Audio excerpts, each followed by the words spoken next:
Bon,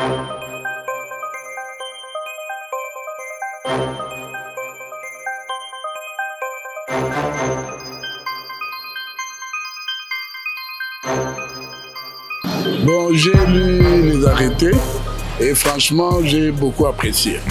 Je peux même dire que j'ai aimé la façon d'aborder la question par le ministre parce que il y a par exemple le problème de réinscription des étudiants, des élèves.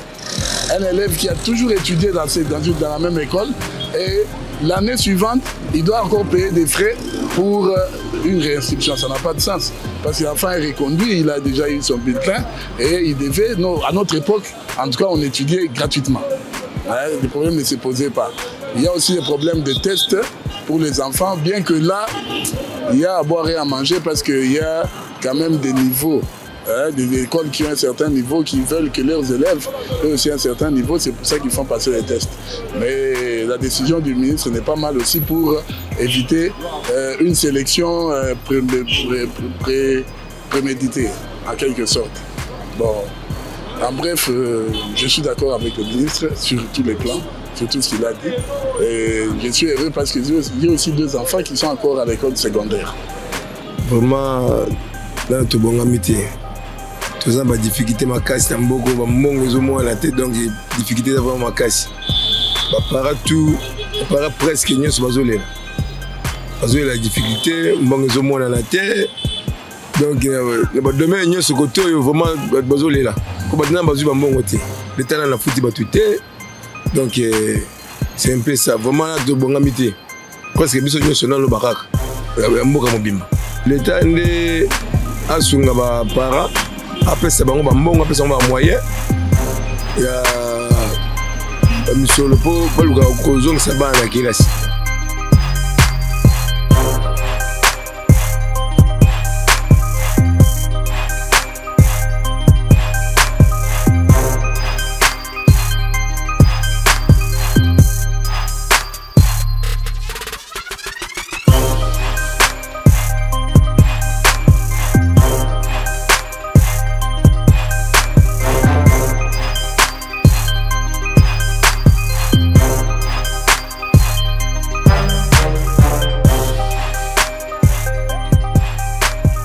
D'abord, ce que je peux dire par rapport à votre question, si le ministre, son examen c'est le ministre de l'EPSP, M. Tony Mwaba, si peut aussi comprendre aussi les parents, parce qu'il y a aussi vraiment des difficultés pour ce qui concerne les rentrées scolaires. Si peut aussi, c'est un peu aussi de ramener aussi pour une autre date, ça sera mieux par rapport à moi. C'est une très bonne idée de suspendre tous les problèmes pour ce qui concerne les fournitures. C'est aussi bien pour faciliter aussi les parents par rapport aux dépenses. Donc c'est un peu ça. Et ça, je suis bon à maïle mingi. Mais à chaque rentrée scolaire, la revendication est la kaka. À tel le RDC a commis un budget sur 300 milliards. Mais la rentrée scolaire, il y a une revendication modèle et cause à la nango kaka. Donc c'est-à-dire quoi? Quant à moi, ce qui est habitué dans le qu'on a, tu pousses à date. Attends, tu pousses date et le 4 septembre et comme sur le 1er janvier 2024, il y aura toujours des réclamations. Donc pour Nanga vraiment, tu mets ça là. Chaque rentrée scolaire, il y a une revendication.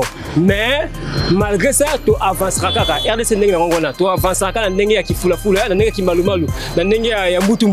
Donc rentrée scolaire, tu maintenir encore le 4 septembre. Pour ne pas perturber le calendrier scolaire. Donc rentrée scolaire est bel et bien maintenue. Pour le lot, il y a une revendication. Ok? Donc, ministère EPSP, pour Nanga, d'après point de vue Nanga, ça n'engage que moi, va maintenir toujours les 4 étoiles avancés Karabongo.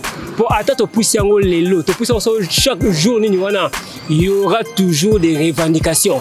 Donc, tu peux céder à moi, bilo qu'on a été. Mais ça, tu peux céder pour le bureau, mais ça, déjà. Donc, le 4 septembre, il y aura rentrée scolaire. Souka. Papa, tu te rends compte que nous avons l'Empire Kamenazan nous a netona. Il y a un phénomène voilà.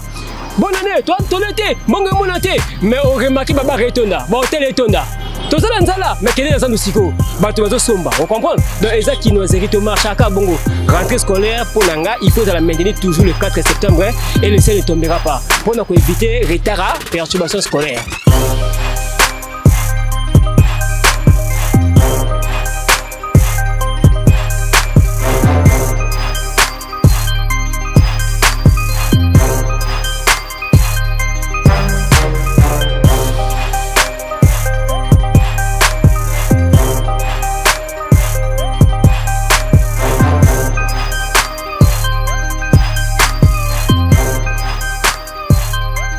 Cette requête des parents tendant à voir cette date prolongée n'a pas son sens, n'a pas son fondement parce que la rentrée scolaire ne se prépare seulement à la veille.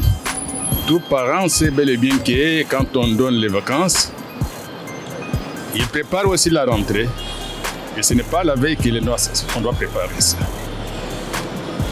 Du moins que l'on dise qu'il y a d'autres raisons cachées, mais si c'est pour raison réellement de fournitures scolaires. Nous savons que l'État congolais est en train de faire les efforts pour que nous, parents, ne soyons pas en mesure de laisser nos enfants souffrir à la maison. Il y a certains points aujourd'hui que l'État a allégés. En l'occurrence, le problème de la gratuité de l'enseignement. C'est déjà un grand pas que l'État a fourni, a fait de son côté. Et le reste maintenant, nous aussi en tant que parents, nous devons prendre nos responsabilités. Prolonger, non, parce que ça finira toujours par nous rattraper. Ah, ils ont passé pour nos parents, ils ont passé pour le gouvernement. Oser là, va oser la tikan. Plus bana bazo tika na ndako, plus pe maye les autres diminuer. Autant bana bazonga na date au bango balingi. Le message déjà. Ba message déjà on se débrouiller. Les gens parents mon côté à foutre à mineur à la rentrée scolaire dans le gouvernement. Surtout total le gouvernement bana ba autant até. Nzamba sunga gouvernement zo ba responsabilité na ye. De son côté abana ko foutre pe balagisi malamu. Hein? Bon, parents pe ba CP là, ba mona bana bango ko tanga ko sa classe. Lobi ba salisa bango. Mais au fur et à mesure bana bazo tikala na ndako. Ezotinda bana bakoma mobulu, ezotinda bana basala makama mabe, otakutu mwa mayelo ba utaki nango na classe. Ba permis déjà ebele. Hein? Pe ba journée chômée eza ebele na Congo. Pour nani ko retarder bana. Bana bazonga ka classe. Ata na kati ya passe nzambe osonga. Bakokutana kaka un jour, nzambe opambola bango bazongisa bana na ba classe. Kotanga eza nécessaire. Muto atanga na muto atanga te eza ndenge moko te. Bana bata. Nzamba osunga ka mbula na mbula ezaka liloba wana moko kaka nzamba tsunga aka. Échanger te.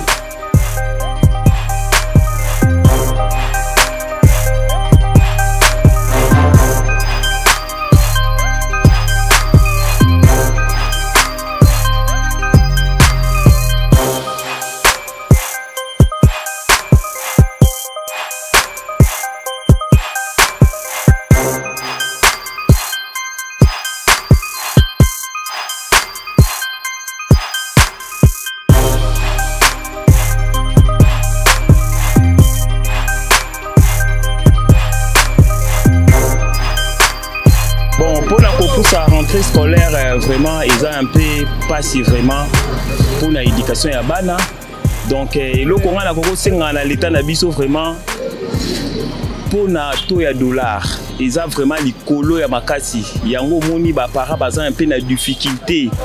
Il y a ça la rentrée scolaire ya Bana. Pe yango moni ba te qui vraiment bazo déclarer vraiment biloko to te kamati. Donc nazo senga un peu na gouvernement na biso si y a moyen à régler na nous taux ya dollar na biso. Place to komi na ba 24 à 25 ans vraiment ils ont un peu pas si makasi vraiment. Donc soué na nga nazo senga na l'état a sunga vraiment population a sunga biso ba parents tout koka un peu pour ça la rentrée scolaire ya Bana na biso bien vraiment ameka pe ko la photo isika wana.